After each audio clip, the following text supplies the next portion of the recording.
ರಾಮ ಮಂದಿರ ಇದಕ್ಕೆ ಸಿದ್ದರಾಮಯ್ಯನವ್ರು ಹೋಗಲ್ಲ ಅಂತ ಹೇಳ್ತಿದ್ದಾರೆ. ಸಿದ್ದರಾಮಯ್ಯನವ್ರು ಉದ್ಘಾಟನೆಗೆ ಹೋಗಲ್ಲ ಅಂತ ಕಾಂಗ್ರೆಸ್ನ ಬಹಳಷ್ಟು ಜನ ಉದ್ಘಾಟನೆಗೆ ಹೋಗಲ್ಲ ಅಂತ. ಅದು ಅವ್ರವ್ರ ಇಚ್ಛೆ. ದೇಶದ ಜನಕ್ಕೂ ಕೂಡ ಗೊತ್ತು ಅವ್ರು ಹೋಗಲ್ಲ ಅಂತ ಹೇಳಿ.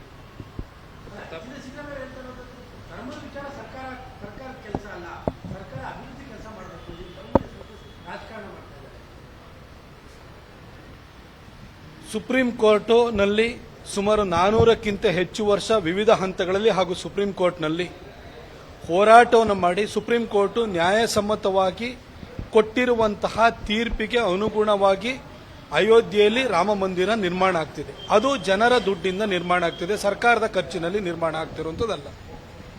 ಅದು ಜನರ ಭಾಗಿದಾರತ್ವದಲ್ಲಿ ನಿರ್ಮಾಣ ಆಗ್ತಿದೆ. ಹಾಗಾಗಿ ಪ್ರತಿ ಮನೆಗೂ ಹೋಗಿ ಅಕ್ಷತೆಯನ್ನು ಹಂಚುವಂತಹ ಕೆಲಸ ನಡೀತಾ ಇದೆ.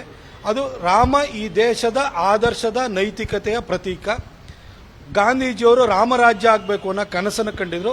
ರಾಮರಾಜ್ಯ ಅಂತಂದ್ರೆ ಎಲ್ಲರಿಗೂ ಕೂಡ ಮುಕ್ತವಾದಂತಹ ನ್ಯಾಯಸಮ್ಮತವಾದಂತಹ ಒಂದು ವ್ಯವಸ್ಥೆ ಇರುವಂತಹ ಆಡಳಿತ ಅಂತಲೇ. ಅಂತ ಆಡಳಿತ ಈ ದೇಶದಲ್ಲಿ ಬರಬೇಕು ಅಂತ ಗಾಂಧೀಜಿ ಕನಸನ್ನು ಕಂಡಿದ್ರು.